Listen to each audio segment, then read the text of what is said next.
حضرت عائشہ صدیقہ رضی اللہ تعالیٰ عنہ فرماتی ہیں ایک عورت تھی اور اسے نبی پاک صلی اللہ تعالیٰ علیہ وسلم نے وہ کلمہ پڑھ کے مسلمان ہوئی، مدینہ طیبہ آ گئی تو حضور نے مسجد نبوی شریف میں اس کے لیے مکان، ایک سادہ سا کمرہ ساتھ مسجد کے بنوا دیا، وہیں رہنے لگی۔ اکثر وہ سیدہ طیبہ کے پاس آتی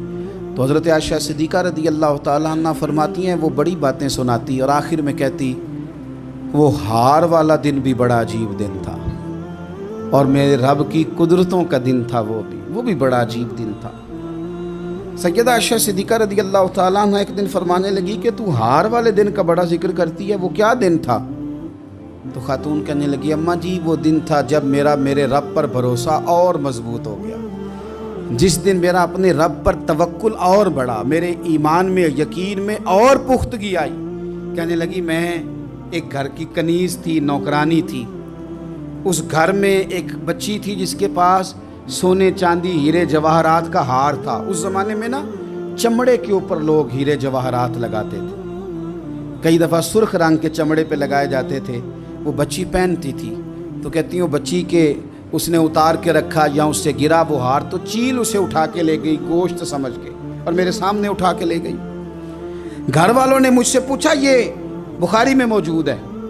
گھر والوں نے پوچھا مجھ سے کہ وہ ہار کہاں ہے تو میں نے کہا چیل اٹھا کے لے گئی۔ گھر میں کچھ چوری ہو جائے تو سب سے پہلا الزام کس پہ لگتا ہے؟ ملازمین پہ۔ کہتے انہوں نے مجھے بڑا مارا،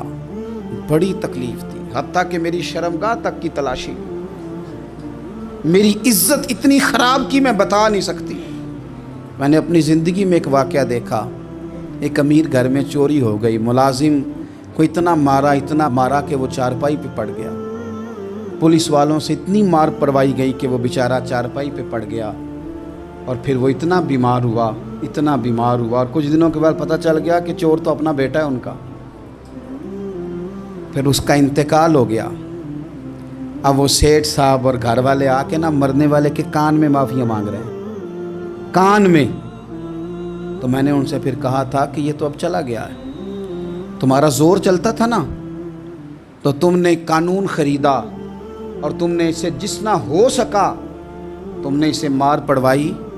تمہارے پاس جو عدالتیں تھیں تم نے وہاں کارروائی کی، اب ایک عدالت قیامت کے دن لگے گی۔ یہ کمزور تھا نا، کچھ کر نہیں سکا۔ میرے نبی پاک صلی اللہ علیہ وسلم نے فرمایا سن لو، اگر سینگ والی بکری نے بغیر سینگ والی بکری کو تکلیف دی ہوگی نا تو قیامت کے دن اسے بھی بدلہ دینا پڑے گا کہ تیرے پاس سینگ تھے اور تو نے اسے مارا تھا۔ وہ خاتون عرض کرتی ہے سیدہ عائشہ کی خدمت میں کہ مجھے بڑا مارا، مجھے تکلیف دی، میں کہہ رہی تھی کہ میرے سامنے چیل لے گئی ہے پر وہ نہیں مان رہے تھے، اماں جی انہوں نے مجھے بڑا مارا۔ حضرت عائشہ صدیقہ کہتی ہیں پھر کیا ہوا؟ کہنے لگی اماں جی جب کوئی میرا مددگار نہ رہا، مجھے تکلیف دے رہے تھے، رسوا کر رہے تھے، تو میں نے اپنے رب سے مدد چاہی، میرے رب کی طرف میں نے توجہ کی، میں نے کہا مالک اب تو ہی میرا مددگار ہے۔ کہتی ہے وہ مجھے مار رہے تھے تو وہ چیل جو ہار لے گئی تھی وہی لے کے واپس آ گئی اور ہمارے سروں کے قریب لا کے اس نے جب اس ہار کو پھینکا وہ مجھے چھوڑ کے سائیڈ پہ ہوئے، وہ میری بے گناہی جان گئے، لیکن آپ کو بتاؤں اس دن سے میرا اپنے رب پر یقین اور بڑھ گیا۔ مجھے سمجھ آ گئی کہ جب انسان پورا ٹوٹ جاتا ہے اور جب کوئی چاروں جانب اس کا مددگار نہیں ہوتا تو رب تو ہوتا ہے نا، اللہ تو اس کا مددگار ہوتا ہے نا، وہ تو پھر اپنے اس بندے کی مدد کرتا ہے نا، پھر وہ تو توانائی دیتا ہے نا، وہ تنہا نہیں چھوڑتا،